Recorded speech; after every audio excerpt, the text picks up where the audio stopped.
बार फिर आपको खुश आमदीद कहते हैं। मियां मोहम्मद नवाज शरीफ ने जो कहा कि जाली डिग्री वाले जो अरकान असेंबली हैं उनको टिकट्स देकर उनसे गलती सरजद हुई है, आइंदा वो इस किस्म की गलती नहीं करेंगे, उस पर बात कर रहे थे। और हमारे स्टूडियोज में मौजूद हैं अनवर उल हक रामी साहब, साबिक पार्लिमानी सेक्रेटरी एंड मीडिया डेवलपमेंट, और आसिफ बशीर भागट साहब MP पाकिस्तान पीपल्स पार्टी के।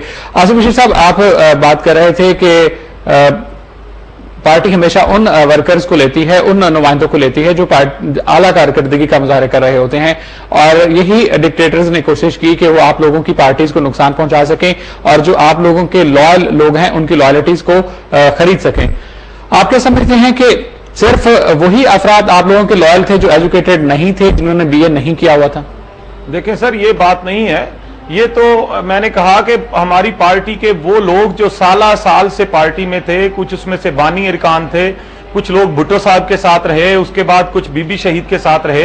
तो इनकी 2002 में ये कोशिश थी कि जो दोनों सियासी जमातें हैं, जो बड़ी सियासी ताकतें हैं, पाकिस्तान पीपल्स पार्टी और पाकिस्तान मुस्लिम लीग नून, उनके लोगों को तोड़ने के दो ही तरीके इन्होंने ढूंढे। और जब भी कोई डिक्टेटर आता है और जब भी वो अपनी कोई किंग पार्टी बनाता है तो किंग पार्टी के जो उनके मोहरे होते हैं वो उन्हें इस किस्म के मशवरे देते हैं कि किस तरीके से आप इस पार्टी को इलेक्शन में जिता सकते हैं। आपको याद होगा कि 2002 के इलेक्शन में साहब, अगर जुल्फिकार अली भुट्टो साहब की मिसाल ली जाए, पूरी दुनिया उनको लीडर मानती थी, पाकिस्तान में भी उनको बहुत बड़ा लीडर का रुतबा हासिल है। क्या वजूहात थी? अगर आप गौर करें तो उनकी एजुकेशन थी, उनका एक विजन था जिसकी बुनियाद पर आज भी दुनिया उनको याद रखती है।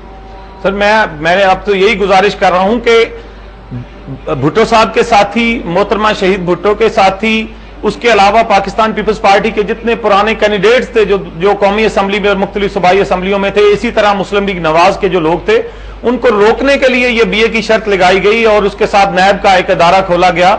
ये दो चीजें देख के इन्होंने जो माकूल कैंडिडेट्स थे उनको सीन से हटा दिया, और जो इनके अपने, मैं समझता हूं कि वो कैंडिडेट जो सियासी यतीम थे उनको टेक देने के लिए इन्होंने फिर उस वक्त एस्टेब्लिशमेंट ने ये सहारा लिया कि इस तरीके से उन लोगों को निकाल के तो इन्होंने अपने बंदे जितवाने के लिए ये दो शर्तें रखी थी।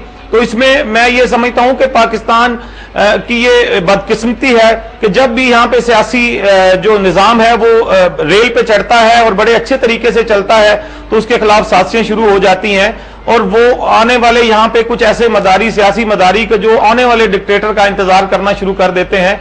और उन्हें पिछले 9 साल तक जब यहाँ पे एक यूनिफॉर्म में एक सदर यहाँ पे बैठा रहा तो ना किसी को करप्शन नजर आई, ना किसी को अदलिया की आजादी नजर आई, ना किसी को। आसिफ बशीर साहब ने जो बात की कि हमेशा जो डिक्टेटर्स हैं वो मुख्तलिफ हथकंडे अपनाते हैं सियासी पार्टीज को कमजोर करने के लिए, और उसमें नैब का इदारा बनाया गया और इसी तरह BA की शर्त रखी। आप किस हद तक इससे मुत्तफिक हैं? मेरा ख्याल ये है कि इत्तेफाक मुझे मुकम्मल है कि जब भी फौजी मार्शल आता है तो उनका सबसे बड़ा काम ये होता है कि वो पॉलिटिकल करैक्टर असैसिनेशन करते हैं सियासी कायदीन की, सियासी कायदीन के खिलाफ इल्जामात आयद करते हैं, उनको सियासत के मैदान से झूठे गलत प्रोपेगेंडा की बुनियाद पर आउट करते हैं। और यही काम रिटायर्ड जनरल परवेज मुशर्रफ ने किया। उसने एक अपनी टीम बनाई, सियासी जमातों की तोड़ फोड़ की और ऐसे लोगों को साथ लाया, जिस तरह मेरे ब्रादर कहते हैं कि जिनकी कोई आउटपुट मुआशरे के अंदर तब्दीली लाने का कोई अमल नहीं था। उन्होंने पिपट का किरदार अदा किया, मार्शल की छाप उन पर मौजूद थी, वो तब्दीली नहीं लाना चाहते थे, वो जनरल परवेज मुशर्रफ के इक़्तिदार को मजबूत और मुस्तहकम करना चाहते हैं। मैं समझता हूँ ये बात बिल्कुल दुरुस्त है। नैब का अदारा भी सियासी इंतकाम के लिए बनाया गया, क़यादत मुस्लिम लीग की क़यादत को मुल्क से बाहर फेंक दिया गया और उनके आपका भी बहुत शुक्रिया, आप तशरीफ लाए, और आसिफ बशीर भागट साहब आपका भी बहुत शुक्रिया, आप तशरीफ लाए और अपने ख्यालात का इजहार किया। नाज़रीन, प्रोग्राम व्यूज ऑन न्यूज से फिल वक्त इतना ही। इसके साथ ही शाहिद इकबाल को इजाजत दीजिए। अल्लाह निगहबान।